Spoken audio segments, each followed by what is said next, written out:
The Lost Child by Mulk Anand. It was the festival of spring. From the wintry shades of narrow lanes and alleys emerged a gaily clad humanity. Some walked, some rode on horses, others sat, being carried in bamboo and bullock carts.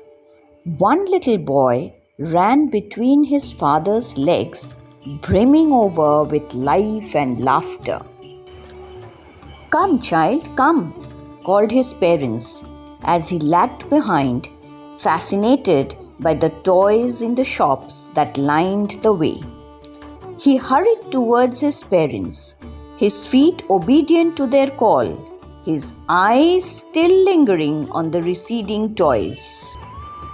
As he came to where they had stopped to wait for him, he could not suppress the desire of his heart, even though he well knew the old cold stare of refusal in their eyes. "I want that toy," he pleaded. His father looked at him red-eyed, in his familiar tyrant's way. His mother, melted by the free spirit of the day, was tender, and giving him her finger to hold, said, "Look, child, what is before you?" It was a flowering mustard field, pale like melting gold, as it swept across miles and miles of even land. A group of dragonflies were bustling about on their gaudy purple wings, intercepting the flight of a lone black bee or butterfly in search of sweetness from the flowers. The child followed them in the air with his gaze, till one of them would still its wings and rest, and he would try to catch it. But it would go fluttering, flapping up into the air. When he had almost caught it in his hands, then his mother gave a cautionary call. "Come, child, come! Come onto the footpath!" He ran towards his parents gaily and walked abreast of them for a while, being, however, soon left behind, attracted by the little insects and worms along the footpath that were teeming out for their hiding places to enjoy the sunshine. "Come, child, come!" his parents called from the shade of a grove where they had seated themselves on the edge of a well. He ran towards them. A shower of young flowers fell upon the child as he entered the grove, and forgetting his parents, he began to gather the raining petals in his hands. But lo! He heard the cooing of doves and ran towards his parents, shouting, "The dove! The dove!" The raining petals dropped from his forgotten hands. "Come, child, come!"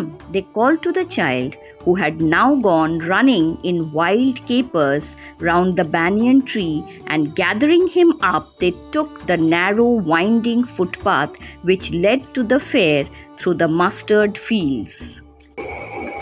As they neared the village, the child could see many other footpaths full of throngs converging to the whirlpool of the fair, and felt at once repelled and fascinated by the confusion of the world he was entering.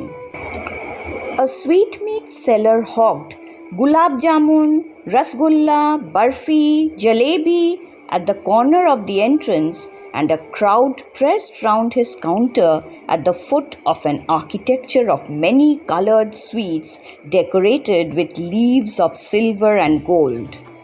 The child stared open-eyed, and his mouth watered for the barfi that was his favourite sweet.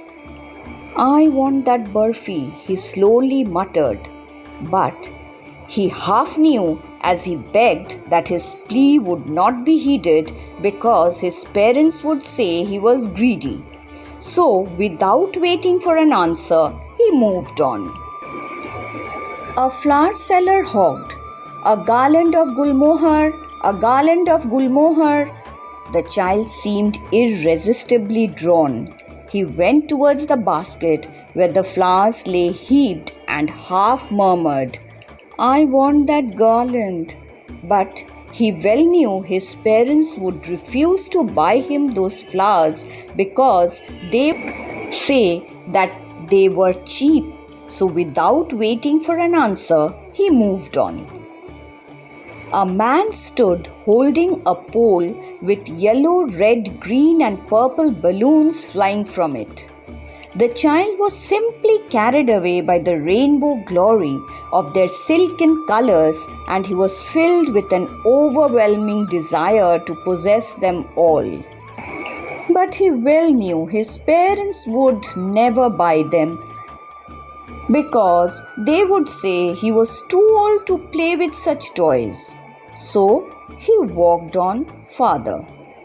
A snake charmer stood playing a flute to a snake which coiled itself in a basket, its head raised in a graceful bend like the neck of a swan, while the music stole into its invisible ears like the gentle rippling of an invisible waterfall.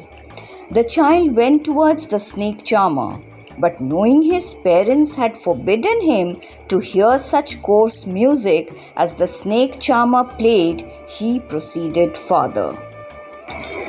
There was a roundabout in full swing. Men, women, and children, carried away in a whirling motion, shrieked and cried with dizzy laughter. The child watched them intently, and then he made a bold request. "I want to go to the roundabout. Please, father. Please, mother." There was no reply. He turned to look at his parents. They were not there. Ahead of him, he turned to look on either side. They were not there. He looked behind. There was no sign of them. A full, deep cry rose within his dry throat, and with a sudden jerk of his body, he ran from where he stood, crying in real fear, "Mother! Father!" Tears rolled down from his eyes, hot and fierce. His flushed face was convulsed with fear. Panic-stricken, he ran to one side first, then to the other, hither and thither in all directions, knowing not where to go. "Mother! Father!" he wailed. His yellow turban came untied and his clothes became muddy. Having run to and fro, and in a rage of running for a while, he stood defeated, his cries suppressed into sobs. At little distances on the green grass, he could see through his filmy eyes men and women talking. He tried to look intently among the patches of bright yellow clothes, but there was no sign of his father and mother among these people who seemed to laugh and talk just for the sake of laughing and talking. He ran quickly again, this time to a shrine to which people seemed to be crowding. Every little inch of space here was congested with men, but he ran through people's legs, his little sob lingering, "Mother, Father!" Near the entrance to the temple, however, the crowd became very thick.